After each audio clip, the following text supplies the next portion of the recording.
Hoje nós recebemos Rodrigo Galindo, o CEO da Novus Capital, gestora com mais de 7 anos de história e 2 bilhões sob gestão, distribuídos em fundos de renda fixa, crédito privado, multimercado e previdência privada. No bate-papo de hoje, Galindo atualizou nosso time sobre o cenário de renda fixa no Brasil e o mais recente shutdown do governo americano.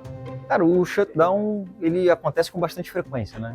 Aconteceu em diversos anos, né? É um pouco do jogo político, até eu diria que já tradicional, né, nos Estados Unidos.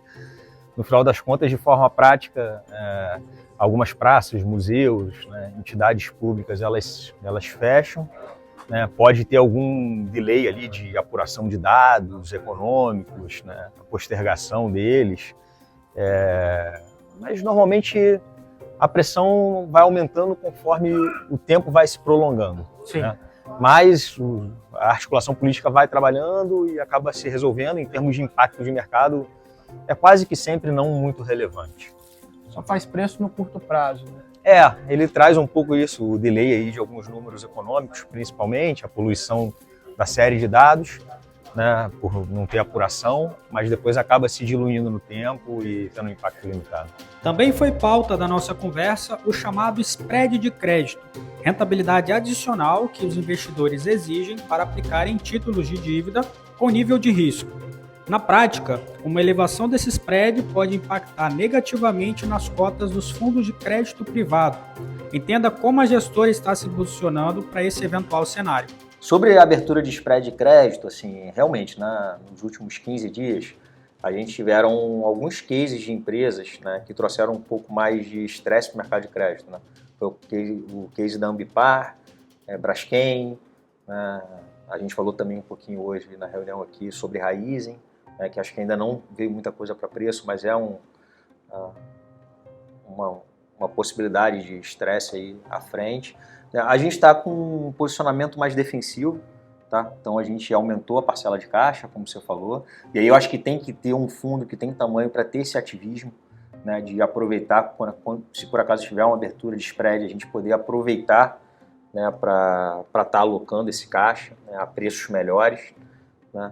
Além de se livrar desses cases, né, que acho que com bastante processo de investimento a gente acabou não tendo nenhum case como esse que eu falei anteriormente nas nossas carteiras, que trouxeram volatilidade para os fundos e para a indústria de crédito. Tá? Então, a gente está com uma postura um pouco mais conservadora, então a gente está com um nível de caixa maior do que historicamente foi,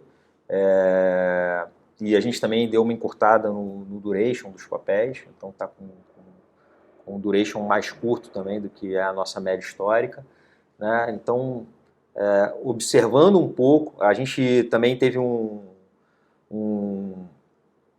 posicionamento conservador de zerar, né, as posições mais consensuais que a indústria carrega, tá? Porque eu acho que aí tem que olhar como um trade de forma oportunística mesmo, né, que se vier uma abertura de spread, aí sim a gente aloca a preços melhores no portfólio de crédito dos fundos. Tá?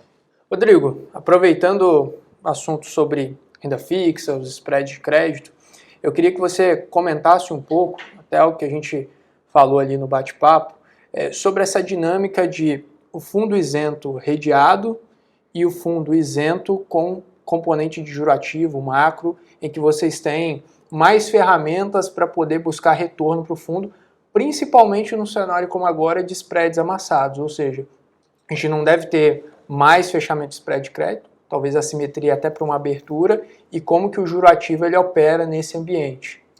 Isso é uma pergunta muito boa assim, para explicar, porque quando a gente faz as regressões históricas, né, o nosso book, né, de juros ativo, ele protege muito quando tem abertura de crédito. E muitas vezes ele até se sobrepõe, gerando resultado positivo. Tá? Então, o nosso fundo renda fixa ativo isento, ele tem isso, né? A gente tem as carteiras das debêntures incentivadas, com um derivativo, né, para não ter a exposição total nominal do papel, então é só o risco de spread, e a gente tem o book, né, que é 80 e poucos por cento do risco do fundo, é um book que atua de forma ativa no mercado só de juros, tá? Então ele não opera moedas, ele não opera bolsa, né? Então ele tem um pouco mais de cadência, assim, pela característica do mercado de juros. Não é tanto risco, ele é um low vol de risco, tá? Ao redor de 1,5% mais ou menos de vol, né? Mas esse book ele é muito capaz e historicamente ele sempre se protege ou até gera valor positivo, né? Quando tem abertura de spread, né? Que é o que a gente está ali exposto, né? No caso com as debêntures incentivadas e o DAP, né? Para transformá-las de IPCA+ para CDI. Tá? Então a gente está exposto só ao spread, mas o nosso book ativo de juros, ele sempre protege bem e gera até valor, né, nominal positivo. Um ponto interessante de citar, pessoal, é que a XP, agora em setembro, soltou um relatório justamente comentando sobre toda essa dinâmica que a gente está vendo. Spread de crédito, mudança na tributação de ativos de renda fixa, que é algo que está muito em voga. E o fundo ele tem a flexibilidade do resgate, você tem aí o fundo de juro ativo tendo um ferramental maior para operar mesmo nesse ambiente de spreads amassados. E aí eu acho que vale ter como norte até para alocação fundos como esse ou estratégias como essa na alocação de portfólio. E a questão da tributação, como é que está a atualização sobre isso? É uma medida provisória, né, que caduca aí no dia 8 de outubro, né, então tem que ser votado. Né, assim, os últimos pareceres que a gente teve dos consultores lá de Brasília, as debêntures incentivadas de infraestrutura, né, e CRA e CRI ficarem isentos, né, taxar LCI e LCA em 7,5%, e aquela tabela regressiva dos outros investimentos, ela ser padronizada tudo em 17,5%.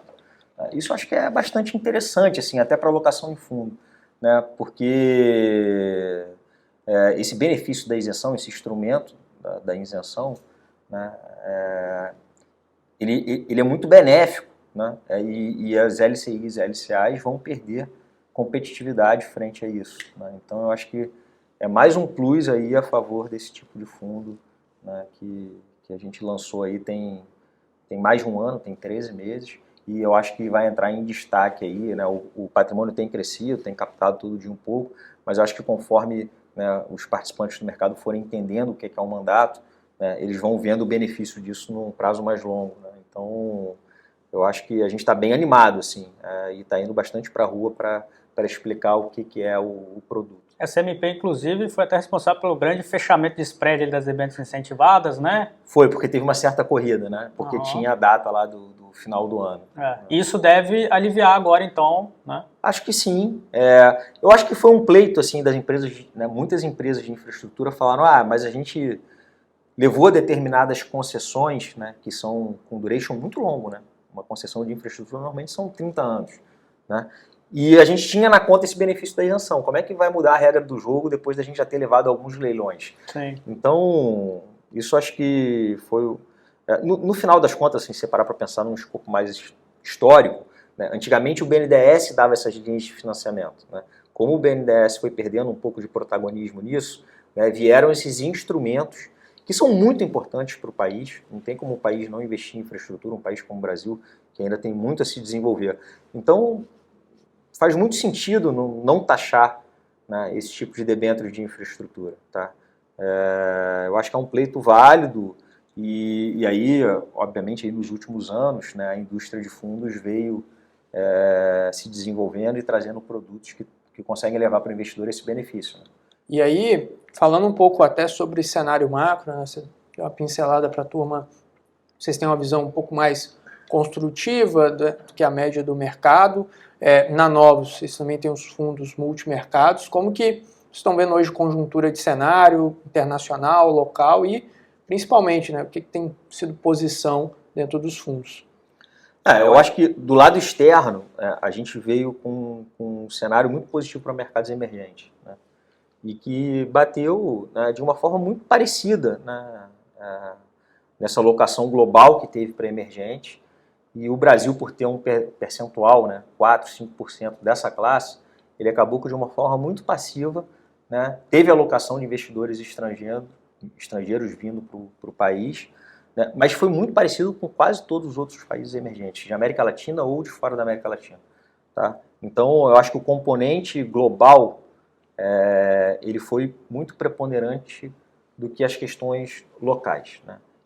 Eu digo isso na moeda, que está se valorizando 15%, muito em par com todas as outras moedas de países similares, a própria Bolsa, né, que está subindo, muito parecido com a Bolsa de outros países, né? E aí acho que ano que vem a gente tem uma agenda mais local, né, que é principalmente a eleição, né, que na nossa visão ainda fez muito pouco preço em mercado, né? Assim, nem para uma eventual reeleição, né, de quem está no poder atualmente, ou uma alternância de poder, né, para um candidato de oposição.